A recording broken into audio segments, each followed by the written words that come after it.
Lepo zdrav sem skupaj. Svet Slovenske demokratske stranke je pravkar zaključil sejo, kjer je obravnaval aktualne politične razmere v luči zadnjih dogodkov v Državnem zboru in resolucijo Evropske ljudske stranke o neuspeli tranziciji v Sloveniji.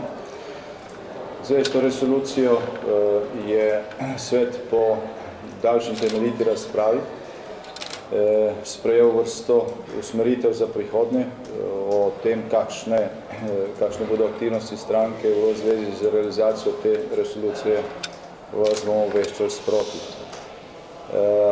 Svet je obravnaval tudi burne odzive na to resolucijo v Sloveniji.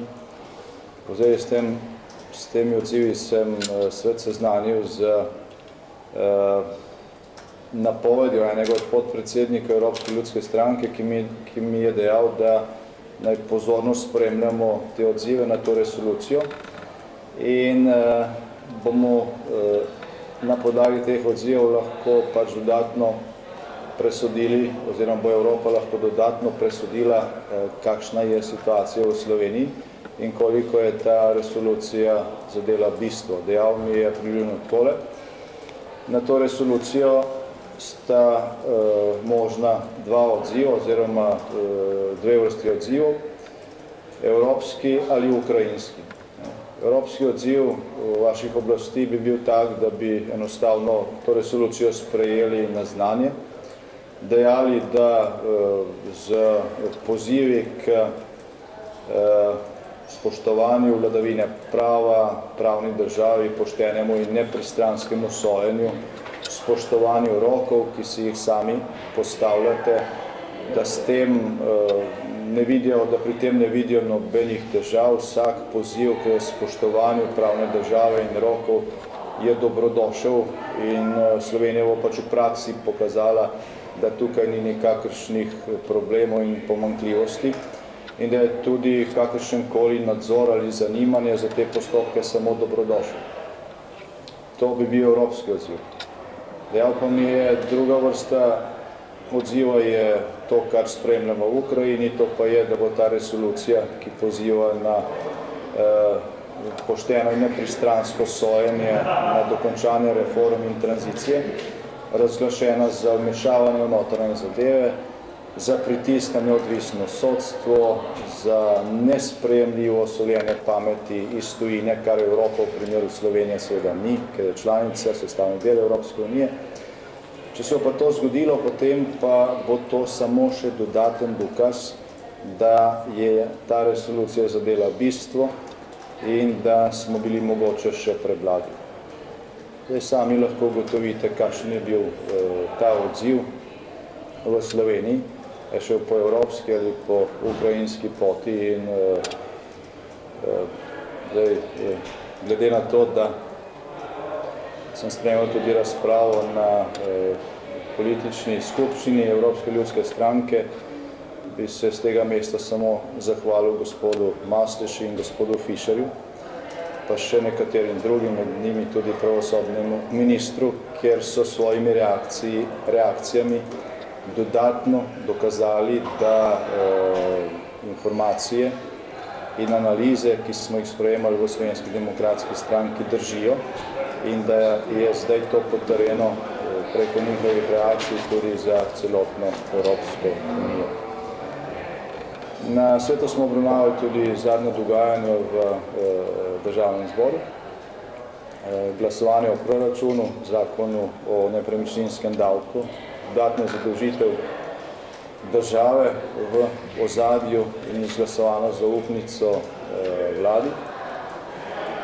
Nekoliko smo presenečeni nad tem teatrom, ko se razglaša neka etapna zmaga.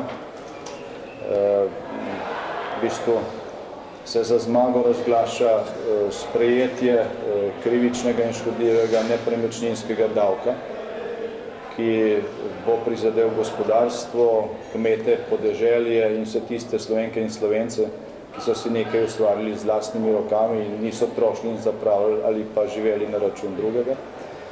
Za etapno zmago se razglaša najem kredita za 1,5 milijarde evrov, oziroma izdaja 3-letnih obveznic, Zdaj, Slovenija bo morala v prihodnjih 3 letih, oziroma slovenski davkoplačevalci bodo morali v prihodnjih 3 letih za ta kredit plačati skoraj 220 milijonov evrov obresti.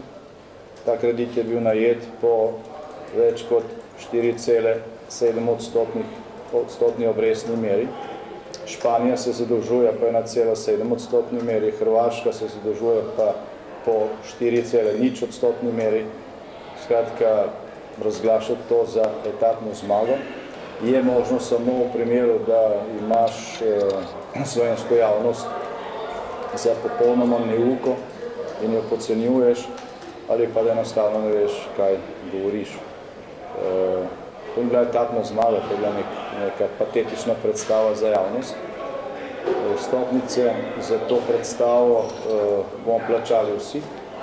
Končne cene še ne poznamo, vemo pa, da bo zelo visoko. Ugotavljam, da dobronamerni nasveti in pripravljenost na sodelovanje in pomoč, ki smo jo izrazili v opoziciji, v času še pred sprejemanjem proračuna, pa tudi med njegovim sprejemanjem, v tem smislu, da je pač treba strniti vrste, realno oceniti položaj in ugotoviti, katere poti, ki so na voljo, so boljše, kateri viri sredstev, ki so na voljo, so cenejši, da je vse to naletelo na gluha ušesa. Kljub temu, da je Sloveniji na voljo denar Evropske centralne banke, za katerega velja obrestna mera 0,25%, in je ta denar na voljo tudi Sloveniji kot članici ESM mehanizma oziroma mehanizma za reševanje težav v bankah v državah članicah, in da eventualni pogoji, ki bi jih moralo tem izpolniti, niso nič drugega kot to, kar mora Slovenija v smislu reform in dokončanja tranzicije tako ali tako storiti, je zadolževanje v takšni alternativi po visokih obrestnih merah po našem mnenju škandal. Po vladnih izračunih bo recimo izplen za državni proračun iz nepremičninskega davka okrog 200 milijonov. Samo z obresti za te 3-letne obveznice bomo v 3 letih plačali več. Državni zbor je dolgo časa razpravljal, na koncu je tudi koalicija podprla naš amandma, da se gasilstvu nameni 3 dodatne milijone. Bilo je ogromno časa za to porabljenega. Verjetno je vsota 3 milijonov vsota provizije, ki jo bo dobil nek član te posredniške finančne institucije, ki je posredovala pri najemu tega dragega kredita. O teh dimenzijah govorimo in v okviru teh dimenzijah se v Sloveniji odloča slovenski javnosti, pa se prodaja popolnoma druga slika.